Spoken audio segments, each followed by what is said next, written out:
Assalamualaikum warahmatullahi wabarakatuh.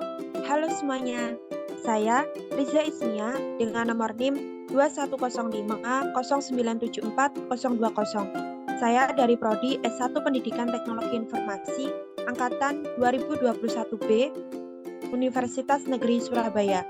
Pada kesempatan kali ini, saya akan menyampaikan sedikit materi mengenai ARP untuk memenuhi tugas mata kuliah jaringan komputer. Sebelum kita memasuki dasar teori, perlu kita ketahui tujuan kita mempelajari dari ARP. Yang pertama, untuk mengetahui cara kerja dari protokol ARP itu sendiri. Yang kedua, kita akan mensimulasikan protokol ARP dengan Cisco Packet Tracer. Langsung saja, untuk dasar teori, yang pertama ada pengertian. Jadi, pengertian Address Resolution Protocol atau singkatan dari ARP adalah sebuah protokol dalam TCP atau IP Protocol Suite yang bertanggung jawab dalam melakukan resolusi alamat IP ke dalam alamat media akses kontrol atau MAC address.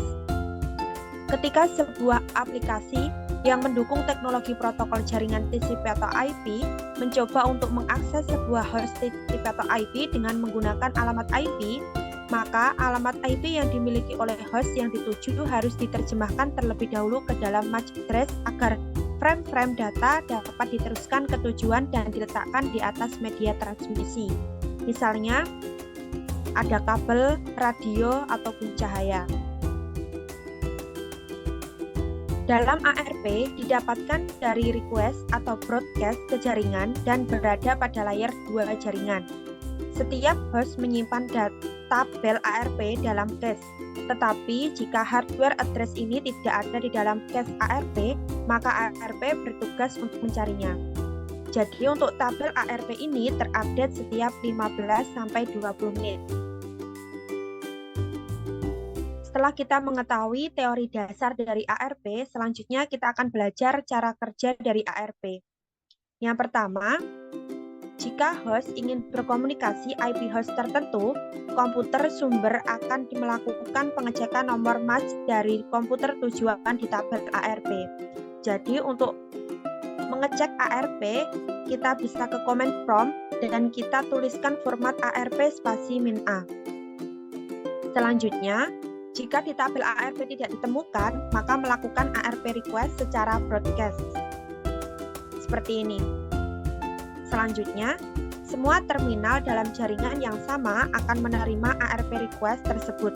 Namun, hanya terminal tujuan yang dimaksud mengambil ARP request. Selanjutnya, terminal tujuan mengirim balik ARP reply beserta no MAC address-nya. Jadi seperti ini. Langsung saja kita lakukan percobaan. Untuk skenario-nya, dalam percobaan ini kita akan mensimulasikan ARP request dan ARP reply dalam jaringan yang memiliki satu subnet dan dihubungkan menggunakan switch.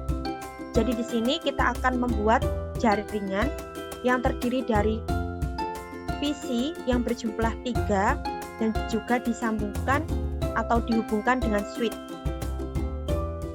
Untuk langkah-langkah percobaannya, yang pertama, buatlah skema jaringan beserta IP address seperti gambar di atas. Jadi kita akan membuat jaringan seperti ini.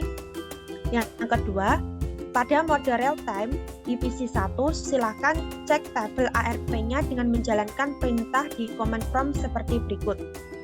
Sebelum ke langkah yang kedua, kita praktekkan langkah yang pertama. Kita buka paket Cisco Packet Tracer-nya. Yang pertama, kita membutuhkan 3 PC. Kita klik End Device. Kita pilih PC. Tinggal drag and drop saja. Ini PC 1, PC 2, dan PC 3. Selanjutnya, kita membutuhkan switch. Kita klik Network Device.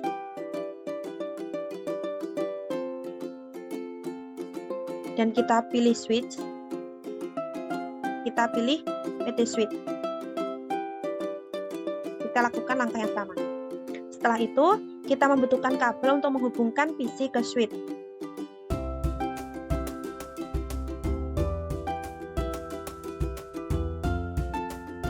Kita hubungkan.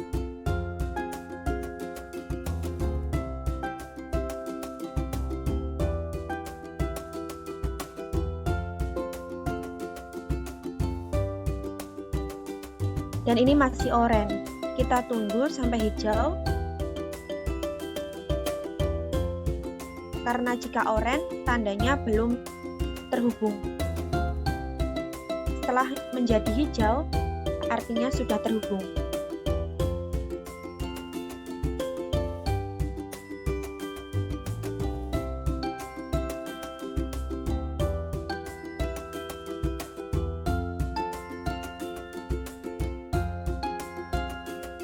Ketika semua sudah hijau, kita lanjutkan ke langkah yang kedua. Kita buka langkah-langkahnya dulu.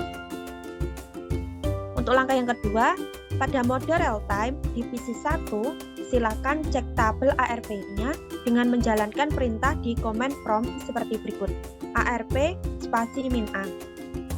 Yang ketiga, pastikan tabel ARP masih kosong. Jika tidak kosong, jalankan perintah ARP spasi min D. Kita cek dulu ARP-nya. Kita klik PC 1. Kita ke desktop dan command prompt. Kita tuliskan format ARP spasi min A. Kita enter. Di sini tertuliskan no ARP entries found.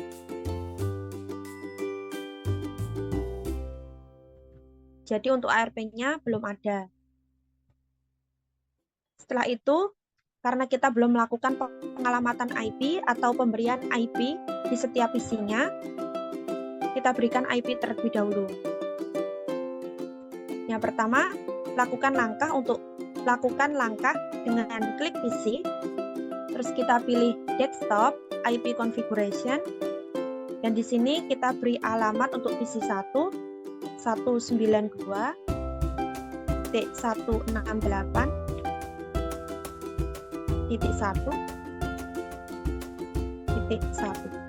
untuk PC 1, dan subnet masknya otomatis akan terisi, yaitu 255.255.255.0. Kita lakukan langkah yang sama pada PC 2 dan juga PC 3.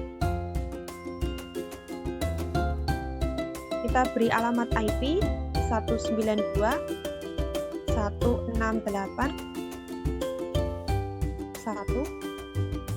dan 2 untuk PC 2. Subnet masknya 255.255.255.0. Langkah yang ketiga, pengalamatan untuk PC yang ketiga. Kita beri alamat 192.168.1.3. Untuk subnet masknya 255.255.255.0. Sudah seperti ini. Kita lihat langkahnya lagi. Untuk langkah yang keempat, kemudian masuklah mode simulation. Yang kelima, buat simple PDU dari PC 1 ke PC 3. Yang keenam, filter event list menjadi show none dan edit filter IPv4 dan ARP. IPv4 sama dengan ARP. Jadi di sini kita edit simulation dulu. Kita buat show atau all none. Kita edit filter. Karena kita akan mempelajari cara kerja dari ARP saja, jadi kita centang untuk ARP-nya saja. Seperti ini. Setelah itu, kita berikan add simple PDU-nya untuk PC 1 dan PC 3. Seperti ini. Untuk langkah selanjutnya, kita lihat lagi.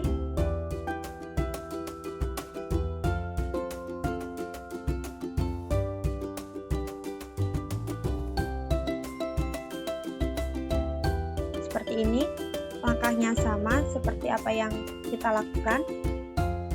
Untuk yang ketujuh, lalu jalankan simulation secara bertahap dengan menekan tombol next dan amati setiap prosesnya dan monitoring isi PDU OSI model dengan menekan gambar surat setiap stepnya. Oke, kita lakukan apa yang terjadi. Untuk yang pertama, kita klik next-nya di sini. Nah, yang terjadi pada PC1 ini mengirimkan surat ke suite untuk ditampung terlebih dahulu. Setelah itu, kita coba klik lagi.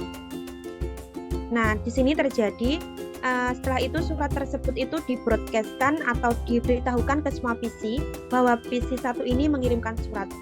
Jadi, surat ini diberitahukan ke semua PC yang terhubung di suite tersebut. Tapi di sini di PC2 kenapa silang seperti ini? Itu karena kita lihat di sini PC2 tidak memiliki IP3. Jadi alamat dari PC2 yaitu 192.168.1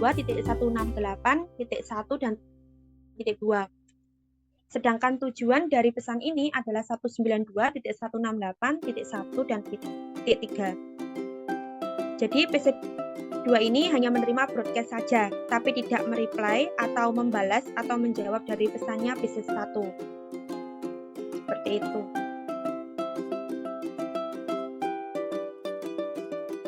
Sedangkan di PC3, kita lihat, sedangkan di PC3 menerima pesan dari PC1 dan nantinya akan dibalas pesannya dari PC3 ke PC1.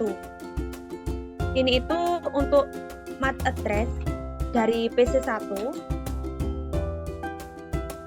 akan di-broadcast ke semua yang tersambung di suite tersebut, yaitu SOFF ini adalah semua PC yang terhubung di suite,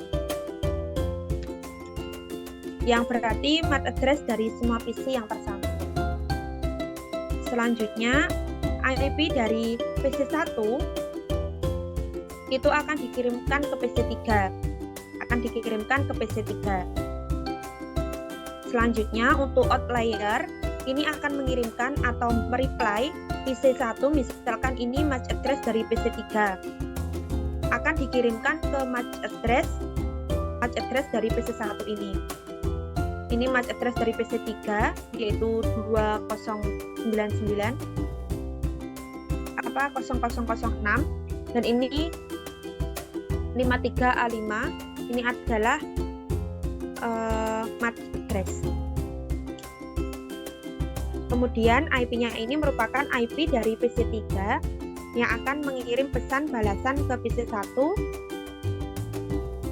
dengan ini IP-nya. Setelah itu, kita klik lagi. PC3 akan mengirimkan ke suite terlebih dahulu, lalu akan dikembalikan ke PC1. Kita lihat prosesnya. Ini ada pesan yang masuk dari PC3 ke PC1 dengan IP 192.168.1.3. Kita klik lagi. Seperti ini. Dan berhasil. Selanjutnya kita coba ngecek tabel ARP-nya seperti apa. Seperti tadi kita coba ke CMD, kita lihat apakah tabel ARP-nya sudah terisi atau belum dengan menggunakan perintah ARP spasi -a. Kita klik.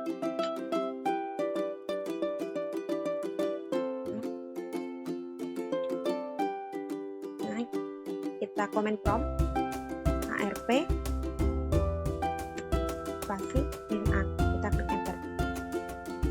Nah, di sini sudah muncul untuk tabel ARP-nya. Jadi antara PC1 dengan PC3 itu sudah saling kenal, sehingga PC1 sudah mencatat IP-nya PC3 dan MAC address-nya PC3. Jadi dicatat oleh PC1. Kita cek untuk yang PC3. ARP spasi -a.